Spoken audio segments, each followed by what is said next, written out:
constraints that it has for biology the way it was, and about cryonanosims, which I call a revolution in how we have high resolution subcellular elemental imaging, and some of the new findings that we have using the cryonanosims to understand sodium detoxification in cells, and finish off with a few perspectives. So I thought I would start with this picture. So this is, it is said that in the ancient Roman times, when they attacked another country or a new territory, they would finish the end of the war by salting the land. And so this was kind of considered as a sign of total destruction, and so by preventing further growth of plants in these soils, and kind of this, it was really considered old knowledge that salinity is a stress to the plants. But I think in our current day, in our present day and world, where we're facing a lot of climate crisis and agricultural practices have over time been quite damaging to the soil structure, we have high concentrations of salt in the soil, which is destroying the soil structure and therefore affecting how we grow crops these days. And so there's millions of hectares of land in the world which is being affected by this problem. And for example, if I show this picture of Ganges Delta, this is the Himalayan mountain range, and this area is like really one of the most fertile places in the world. And with a high density of agriculture in this land, and with rising sea levels, and also with climate change, you can start to see how much it's impacting this area, and it's one of the biggest problems that is kind of we're going to have to face in the coming future. And in addition to that, something we all would relate to, which is the food that we eat every day, that is a part of our nutrition. Most of the crops that we cultivate are plants which are sensitive to salt, and they cannot tolerate salinity. And so when they are faced with salt stress, it reduces the growth and development of the plant. And this is kind of a really important question that we need to kind of address also almost urgently. But you would say that I've seen plants growing around the beaches, and I've seen plants growing around areas where there's a lot of salt. And what is happening here? So there are also a set of plants in the world that are called halophytes. And these halophytes, like for example the mangroves here, they can grow under high salt concentrations, and they've found ways to kind of adapt themselves to grow in these different conditions. So they can, for example, they take up the salt into the plant, they can quite well keep it there.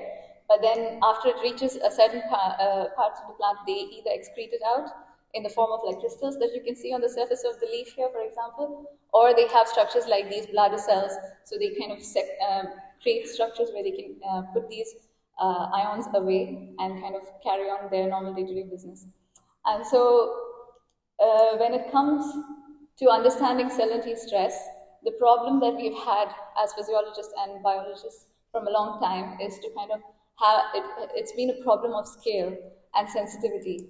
So people have been studying the problem from a long time. It's not a new problem. And we understand that in the field, what happens when we have salinity. We understand in the lab, we can take a plant or any biological tissue and then grind it up, run it through a mass ICP-MS, which is a mass spec for ions, and see how much of salt or any other ion is in the different parts of the tissue. But when it comes to actually understanding what's happening inside a cell, which is where the toxicity happens, there's not been many techniques which have had the sensitivity and the specificity to be able to do this. And so we needed something which we can actually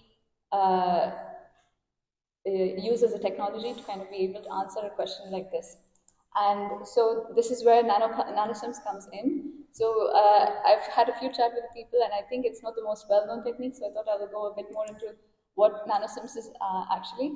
And as we have quite a few imaging techniques that have been shown here, I wanted to place nanosims. So nanosims is a technique which is used for isotopic and elemental imaging, and it kind of sits nice. You guys are working in the Armstrong range, and this is kind of sitting in with the resolution of about 100 to 300 nanometers. So it's and you can do mass spec imaging with this, and so it kind of feeds in two directions, I guess. So you can understand based on the distributions what's the function, and kind of link the function of a protein to a distribution. You'll know. I'll explain this more with an example. And so, what is nanosims? So nanosims is a secondary ion mass spectrometry based technique where you have a very strongly charged, very finely focused primary ion beam which hits the surface of a sample, and it leads to disruption of the top few atomic layers of the sample in a process called sputtering. So this releases a lot of different charged molecules, and what happens from these different charged ion species that are released, it's mainly the secondary ions which are then extracted and then run through a mass spec for mass charge ratio based separation. And so this is a schematic of the nanosims 50L. So if you have your sample, this is very confusing. If you have your sample sitting here and you have your source from which you have the primary ion beam which hits the surface of your sample, you have secondary ions which are then emitted, which are then run through a range of ion optics to kind of extract out all the secondary ions, and then they are moved through a really large magnetic field. And in this magnetic field, the ions are then separated based on the mass to charge ratio. So the heavier ions get deflected more and the lighter ions less. And you can place 7 different detectors at the positions of the masses that you're interested to analyze. And with that, you can now start looking at 7 different ions, how they kind of, and you can just raster the beam on the surface of the sample, and you start to generate an image of the 7 ions that you are interested to kind of know more about. And so, for example, here is a picture where there are a few isotopes that have been imaged. And to give you a feel for the image, these images are usually, typical nanosims images are about are 256 by 256 pixels in size and about 30 to 40 microns in size. So you can really look at subcellular scale things within tissue. And so with the nanosims, if you have questions that you're thinking of where you need to understand at a higher spatial resolution, that's one of the ways to go, high mass resolution. And you can also, the other thing which is important in biological systems and physiology is not one ion, an ion doesn't act on its own. You have many different things that are moving in parallel, and it at least gives you the view of 7 different ions, how they work in parallel in the system within a cell at the same time. And so what's also another interesting thing that I find very fascinating is it can be used as isotopic tracers. So you can take isotopically labeled molecules and then look at where they're kind of distributed within the systems, and then at very high resolution. So I thought two quick examples to talk to you about. So in one case, they've used it, for example, to look at 15N thymidine incorporation. So they've changed the nucleotide base with 15N and then seen how it's incorporated into the DNA. So on the left, you have the phosphorus isotope image, and on the right, you have the enrichment image of the 15N over the naturally abundant 14N. So wherever you have enrichment of the labeled thymidine, you would see this. And in this case, they were looking at segregating chromosomes. And another example to quickly walk you through is where they were interested to understand carbon uptake, glucose uptake, and how it kind of ends up in the brain. And so they had labeled 13C carbon in the glucose molecule, and then fed the mice for about 48 hours, and then looked at a TEM sample here of the brain astrocyte, and then they tried to see where the carbon 13 is incorporated in the brain in the astrocyte cell. And so in this TEM image, this is kind of the nucleus and the nucleolus as labeled here, and you can see that the carbon is kind of ends up here in this tissue. So what's interesting, there's quite a few interesting things to take away from here. This is a sample that has been fixed, and you've kind of, if people are familiar with how samples are fixed, you have to run it through a series of where you fix it with the aldehyde, and then you run it through a series of dehydration steps where you're basically removing all the soluble components of the cell and then looking at things that are kind of held in place intact. And so this is an image, and from this image, the other thing that I also would like you to kind of take away from this is you can see where the 13C image, you can see where the 13 carbon has ended up, but you cannot really say which is the molecule that the 13C, you can say from what you've treated, but you cannot say what's the molecule. It's kind of associated within the tissue. So it's anabolically incorporated, and then you kind of see where it ends up, but not what's the compound it's ending up with. And so these, when you have things that have either DNA, proteins, membranes, or cell wall in a cell, and you're trying to understand these components associated with this, you really have this is what nanosystems has classically been used for.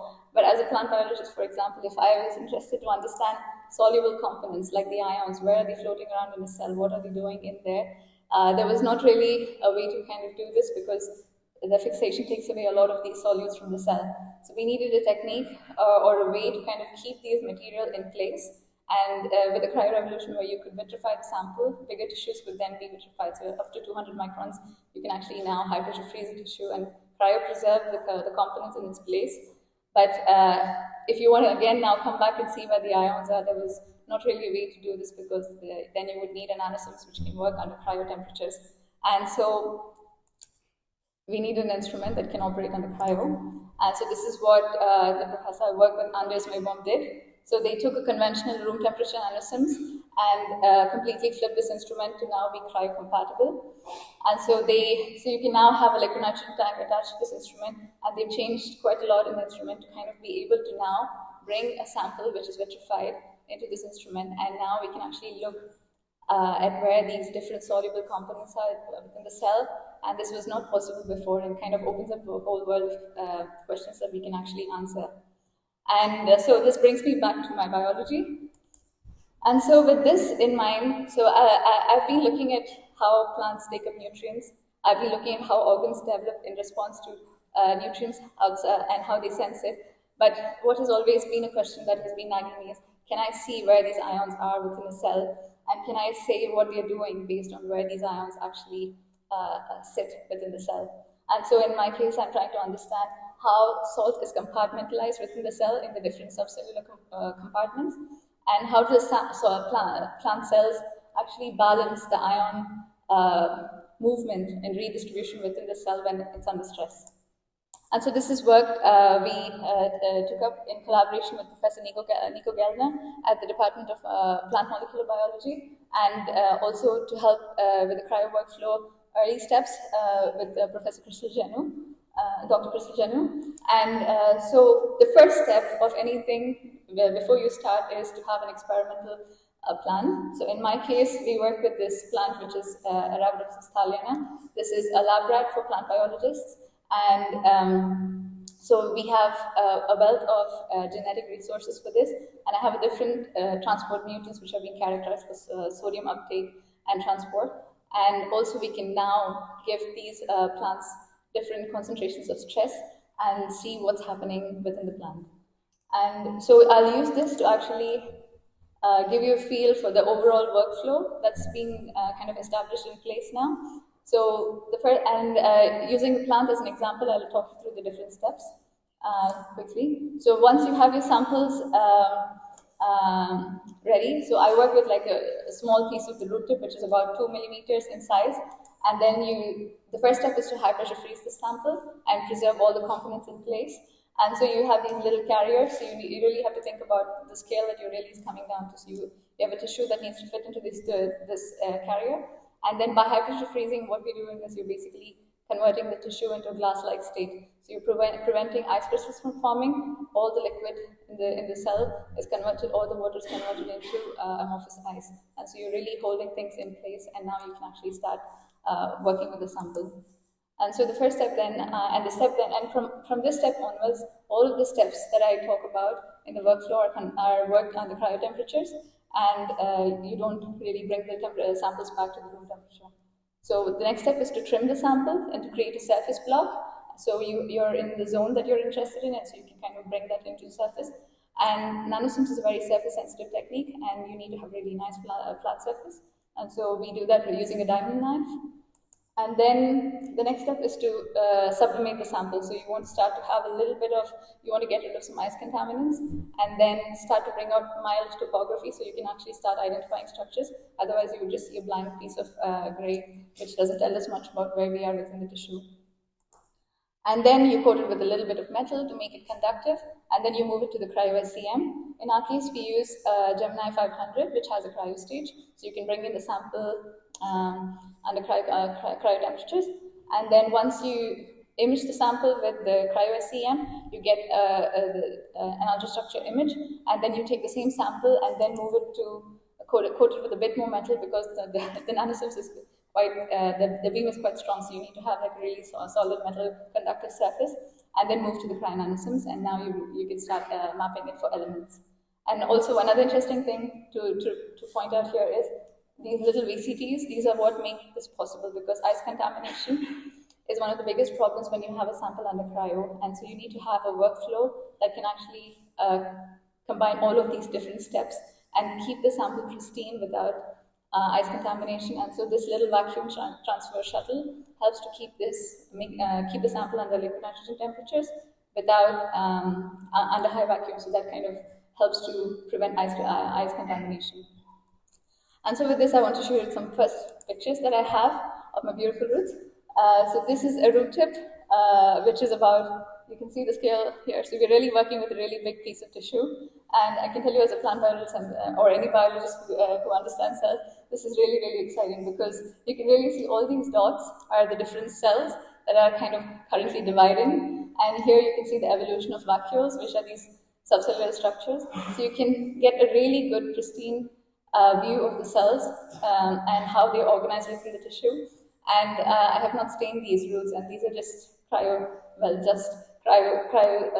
trimmed, and then you're looking at these different subcellular structures now. And some close-up pictures as well of the same thing. So here you have, you can see the nucleus, and if you're really careful, you can also see the differences in the color between the nucleus and nucleolus, and the different vacuoles, cell wall, which is another favorite organelle, and then and the vacuole. And so you can really start to see these different subcellular structures and start to understand what's going on, get a good view of the ultrastructure. And I know we have many non-plant biologists here, so you would be wondering if this is possible also in other systems. So I put a few pictures from I think it's been tried on a worm, the high pressure freezing. So I would say anything that is compatible with vitrification, and you can get your tissue to stay well vitrified, I think you can use this to move to answer some questions in those organelles. And so once I have this, I have like a roadmap into the tissue. And with this, I can actually now come back to the question that I want to answer. So we understand which tissue or which part of the system is actually involved in different processes. And in my case, I know I need to go and look at what's happening in these cells or in these zones to kind of start understanding what's happening. The future would be to basically just image the whole thing and then see and map the whole root tip and see what's the gradient of the ions across this whole thing. But that's going to take a long time, because it's early days for this instrument. So maybe if we can actually get this to work more for longer with the unlimited supply of funding, I would probably be able to do that. But for now, I think we just focus on a few areas and start to understand what's happening in these few cells. And so here I give you a picture on the left, which is an SEM image with the cell ultrastructure. So these vital structures are the vacuoles, and then you can see the nucleus. And then on the right, I present the elemental map of sodium. So this is the same sample which has been imaged now with the cryo nanosims to kind of look at where the elements are distributed within. And in this case, it's the sodium. And the cool thing is that now I can overlay these two different images from two different techniques to actually say, now, okay, I'm looking at a vacuole, and what is the distribution of sodium here, for example, or where is my ion sitting?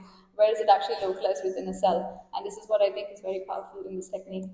And so I showed you a picture of sodium there, but you can do this for 7 different ions in parallel.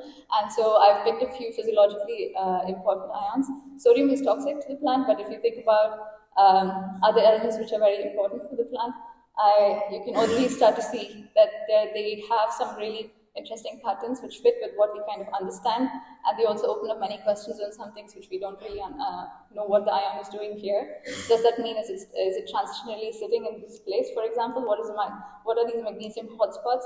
Are they corresponding to vacuoles? So if they are in vacuoles at this stage, what does that mean to the plant? So it was also interesting to see calcium, because it's bound to the wall and it's known to be important for stabilizing the sugars in the polysaccharides in the cell wall. And so you can really start to pick out more questions. So I kind of sometimes end up with more questions than answers, and so there's really a whole world of things that we can actually start to understand with this. And this is all from the same physician, so you're really looking at all of these ions in the same cell at the same time and trying to start breaking out what are the functions they could possibly have. We also looked at EDX images because the cryo-SCM also has an e-beam which you can use to kind of look for ion distributions, but we didn't really find that it had the same level of sensitivity or resolution to kind of get what the ion distribution looks. So it's really like with the cryo-nanosyms, we really are able to now get very good view of what's happening inside the cell, at least elementally. And so coming back to biology, I realized being in a structural biology conference, you're going to hate me for showing protein structures like this, but some of these are really not solved. So if you're looking for proteins to be structures to solve, there's some of these transporters which really need a lot more understanding, and I think I've kind of stumbled upon one which I would like to know more, and I've learned a lot from the meeting already. And so we have this understanding where when you have a salt stress, there is a non-specific cation channel which brings in the sodium ions into the cell, cytosol, and in parallel there's also a sensor which has not been identified so far, which can actually which can trigger calcium signaling in the plant in response to salt stress and activate a whole signaling cascade to then lead to the activation of SOS1, which is a salt overly. SOS1 is very different from the SOS that we had in the first talk yesterday. So this is a plasma membrane localized transporter which is involved in efflux of sodium out of the cell. And this is what is currently the belief or the model that kind of exists. And so this SOS1 is suggested or is believed to be transferring sodium out of the cell into the extracellular space. Or there's also a belief that some of the sodium ions that are taken up into the cell are then moved into the vacuole where they're stored in the long term. And so we wanted to kind of test this. So we first gave the plants a mild salt stress, and then did the same thing around this, work the plants through the whole workflow and tried to see what happens when you treat them to a mild salt stress. Where does the sodium ions actually accumulate within the plant? And so this is one of the first pictures we got. So sodium, it seems that when you're under mild salt stress, it really fits with the idea that it is actually kept out of the cell from the active components, where the different cellular processes are happening. And all of these studies, people have often done it on leaf tissue, for example. It's been through the plant, it's gone to a final destination far away somewhere, and we never really understood what happens at the first point of contact where the plant comes into contact with the stress, and how does this cell first react when it actually comes into contact with the stress. And so you can see that at mild concentrations it starts to do this, and so the next step is to push the concentration a bit higher and then start to see when you subject it to moderate salt stress, what happens. And so now you can see a completely different picture within the cell. You don't see that the ions are sitting in the wall as much anymore, and the plant has now decided to take on all the ions and then push it into these subcellular structures, which are called the vacuole, which I highlight here which are in white here and highlighted here. So it really seems to, based on the external input of the stress, seems to redistribute the ions into different subcellular structures. And so this is really, really interesting because we've never had a view into the cells this way before, and we can really start to now play with different transporters. So yeah, this is what we observe. And so then the next question is, I already mentioned this transporter, which is SOS1, and it's classically believed to kind of extrude sodium out of the cell, and it's believed to sit in the plasma membrane. And so the cool thing with Arabidopsis is you have mutants. So we have a mutant where we've knocked out this transporter, and now we can understand what's happening with the transport of sodium. And so, if you remember in the earlier slide, when we are under moderate salt stress, and then you treat the plant with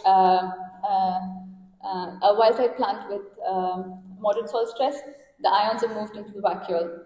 And so we want to see what happens when we do this with the mutant. And so this is the picture that we get. I think this was, I'm not sure how quickly this can kind of stream across, But this picture really surprised us. This is not what we were expecting, and this is completely counterintuitive to what is the function of SOS1, which is being described in the literature. The models that exist so far, they tell us that if the transporter sits on the plasma membrane, it's extruding the ions out of the cell. So lack of that would be an increased accumulation in the cytosol, which is what we see. But in addition to that, what really surprised us and really initially confused us is, why is this accumulation that we see in the vacuole not possible in these cells anymore?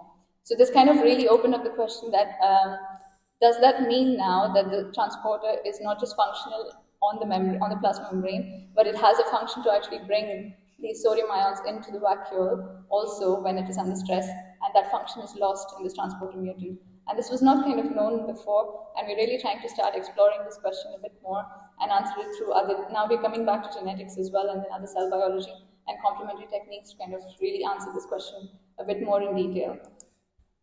So when we have images like this, also we need to be able to kind of show something with numbers. It's not just pretty pictures. Pretty pictures are awesome because they give you a good, quick overview, but also we need to know what's happening quantitatively a bit more, as much as possible. And so here we can take so the two structures that I'm interested in, which is the vacuole to cytosol. Within a cell, they balance the levels between these two structures. So I kind of wanted to take these to extract the data out of these two structures and see how sodium and potassium, for example, now I'm introducing potassium because when the plant is exposed to salt stress, what it basically does is it replaces it. I said there's non-selective cation channel, so they can take up different ions. So sometimes the plant just takes up a lot of sodium, and all the places where potassium is required is kind of replaced by the sodium. And this is how they kind of impact cellular processes. And so understanding the ratio of how sodium and potassium kind of is distributed within the different cell types and how the interplay is when you're in responding to a stress is very important. So I wanted to see how the ratio of these two ions changes between these two subcellular structures. And so for as a reflection to these images that I showed before, so we see that the ratio of sodium to potassium in the vacuole shows that there is an increase in the counts that we get from these subcellular structures, which is I'm seeing that the time is running low. So yeah, so we see that the increased accumulation of sodium in the vacuole is driven by the increased so the increased ratio of sodium to potassium in the vacuole is driven by the higher amount of sodium in these structures, and the picture is quite inverted in the case of what's happening in the cytosol. And so with this, quickly also to tell you, we couldn't stop there, so we had to really push the stress a bit more, and now we're really giving them toxic levels of stress, salt stress, to see what's happening within the cell. The wild type still seems to be able to maintain this function, and it starts to put the sodium into these vacuoles, but when you push, you do the same to the mutant, it's basically moved on to a senescent state. So you can really see, you can really drop, you see a big drop in the levels of potassium within the cell, which is kind of a classical response when the plant is in the direction for cell death. And this is why you can really see that looking at multiple ions in parallel gives us a much better picture of what's happening within the cell physiologically, and we get more closer to understanding a lot more about the stress responses. So this is our current model. We're kind of seeing that we are still also questioning this idea of how much SOS1 is actually in the membrane, plasma membrane alone, based on some more data, and also that we can see that its function is much more than what we've known before in the past, and I think technology is really helping us broaden our understanding of what's happening in the cell. And so to summarize, I hope I could show you the power of this technique to actually help us understand how imaging multiple elements in parallel can kind of give us a better understanding of different cellular processes. And we can now really start to understand the intricate logistics of a cell. How does it actually take up ions? How does it exclude it? How does it transport it? And actually visually see this. And and the bigger goal would be to design strategies to kind of deal with salt stress and how to tolerate the stress. And I mean, this would be the ultimate thing, to be able to bring these characteristics into the plant without actually affecting the yield. And this is about me, but I think I would also like to say that this technology is too new, and this is one of the first applications where we're starting to see its impact. But I think when it comes to the other process, what's possible, I think this is going to be a big opening to many people who would like to actually try to understand many different processes. I talked about isotopic tracing, so this could be really something that you can think about, and also in terms of like understanding how host microbe interactions are, so tracing what's happening between the plant and the microbe, and going across systems and across scales. And also like to look at when you apply fertilizers to the plant, where does it actually end up, and actually looking at a more intact system and seeing what's happening there, or tracing drug targets, for example. And none of this would be possible without the help of a lot of people. So I would really firstly like to thank Anders Maybaum to have built this crazy instrument, crazy idea. He did it, and also to give me a chance to be able to use this to answer the question that I'm trying to address. I call them the cryo crew. These are the people I work with on a day-to-day basis to kind of get this process going and kind of see that it works. And also to Nico for keeping me tethered to the plant world and not completely getting lost in technology and still keeping me motivated with the science and the interesting discussions on what to do in the future. And also to Krista Janu, who has been very helpful throughout the entire process. And also the paper on the technology and the instrument itself is also out there if you would like to read. And with that, I would like to thank you for your attention. I'm happy to